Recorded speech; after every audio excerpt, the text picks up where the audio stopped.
So this is an update about the slum owned by Community Housing Network, though they all are, ultimately. You will find the same conditions in all of their buildings. Go look, you're paying for them. So yeah. Currently, meth is being made and smoked here at 3241 Indianola. Feel free to come right on over and have a look for yourself. I'm already shaking. You can see the meth residue because it's throughout all of the building. Right now, I can't breathe in this slum.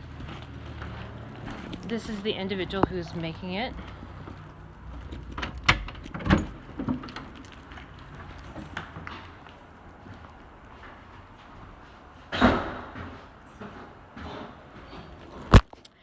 So that is the one, and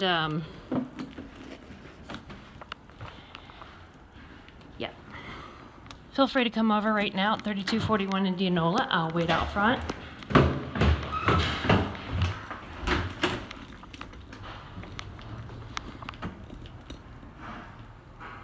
The meth smoke is so bad in here right now, I cannot breathe.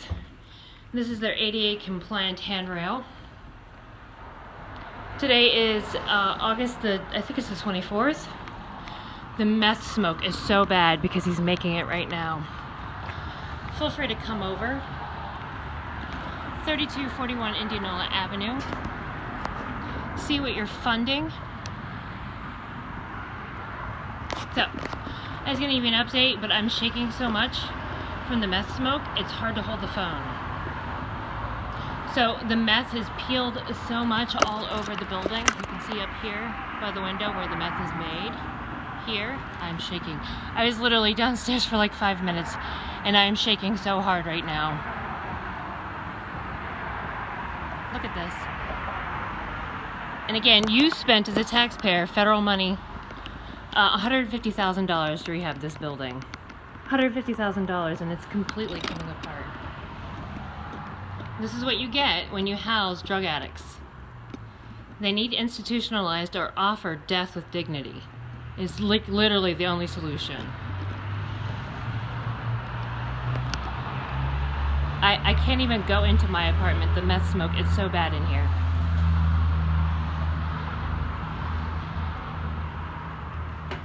I have to, so I'm trying to do laundry in the basement and I can't go down there. I cannot go down there.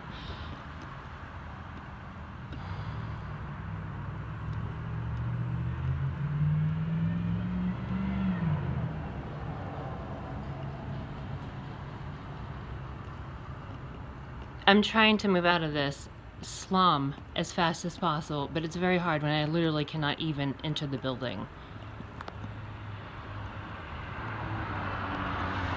I'm serious, I am shaking so hard. It's hard to hold the phone. He came down here to shut the door because he doesn't want people to know that he's making meth. Again, the address is 3241 Indianola Avenue. I cannot breathe. I'm trying to do laundry over here, as you can see. And I can barely hold my own phone. But I just want to give you an update on the condition of this building. Okay? It's still worthy of... Look at this.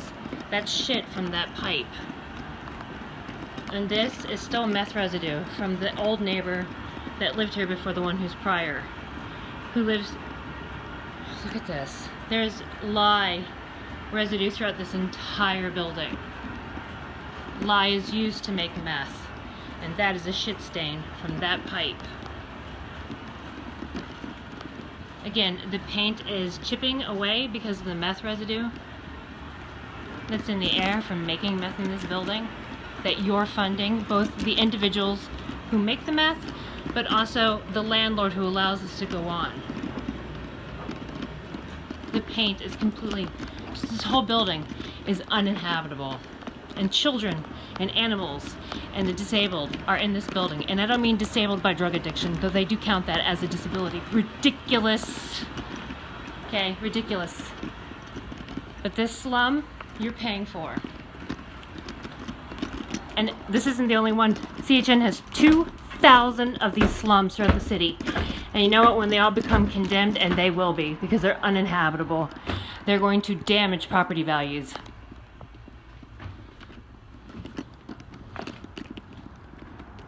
Such a slum. This, they do the yard here. I planted all of this, okay? This is polishing a turd. Polishing a turd. Look at the paint. It's chipping because lye eats away at the paint. Like, come over here. You will ingest lye in your mouth. You can't talk, you can't breathe, you can't anything. And then look at this. To hide the chemicals he uses, he's put a lock on his trash can.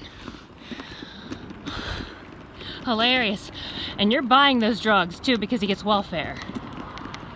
Why? Because we count drug addiction as a disability, and we dump these people straight out of the homeless camps into low-income housing with actual disabled people. I just, again, want to show you the condition of this property. So I tripped on this yesterday, 2 days ago. I was carrying laundry out to the laundry line, and I hadn't realized that it had just rained, and it separated these two, and I tripped right here. It's that offset that I tripped. Like, I literally lost my balance, and it was after I was in this apartment. And meth makes me unstable. It makes me mobily unstable. So I want to show you that this happened. So it's lifted up, and this is down, which separated it here and even more here. Again, this property is 3241 Indianola Avenue. It's just, the paint is all chipped away because the lye that's used to make meth is eating away at the paint. And then there is rot, because when you make meth or you use meth, you get really hot and you turn the AC down really low, which causes condensation on the walls, which leads to mold. If you stand here right now, you can't smell it because it's pretty windy, but there's like literally mold. This is a mold that's on the vegetation here, but it's all over everywhere. There's mold and rot and filth throughout this entire building. This is going to be condemned. This was just redone in 2011. This whole staircase was done in 2011, and it's coming apart. This is their ADA compliant stairwell.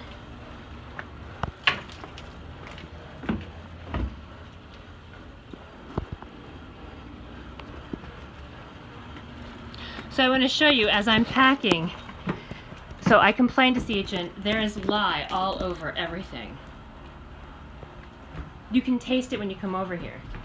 There's lye. Lye is what is used to make, I guess, to break down the pseudoephedrine that meth is used to make, but whatever. What happens is it starts to eat away at the metal, and it rusts it. And because the woman above me was a huge meth maker, all of my stuff is rusted. You can see the smoke from the meth comes into my apartment and rolls out from underneath the door because of the pressure of, you know, apartment buildings breathe or whatever else. And so you'll see there's rust here from the lye that's from the apartment above me. That woman doesn't live here anymore, but the damage is done. I'm telling you, it's impossible to breathe in here. And then over here you'll see this is fentanyl smoke from the neighbor over there. So when the wind comes through, it sucks, because my windows are always open.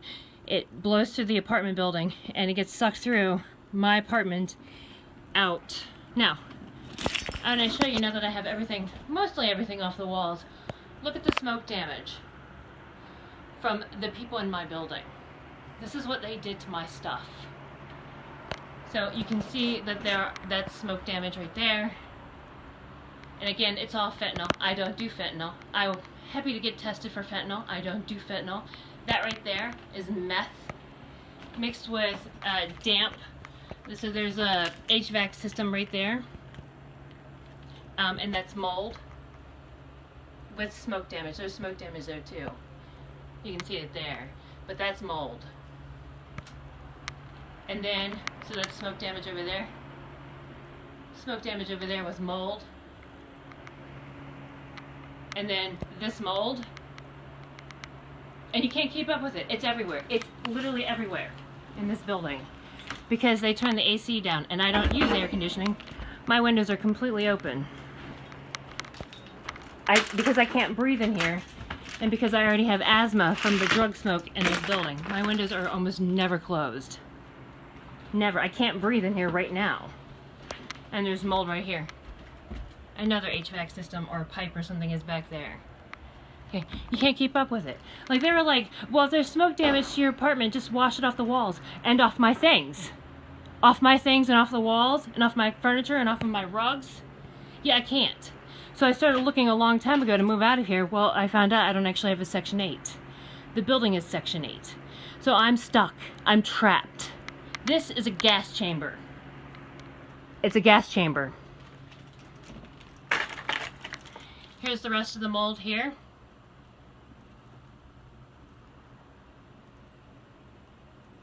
And then there's smoke damage in here too.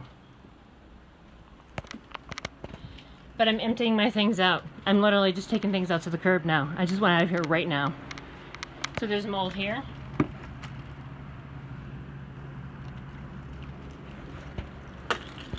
There's no way. It's impossible. That's smoke damage up there. That's smoke damage right there. And this is mold.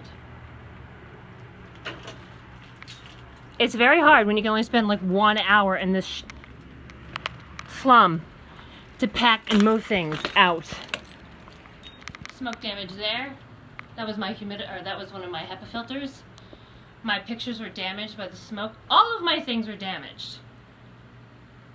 I actually have a renter's policy for $20,000 because that's how much my shit is worth.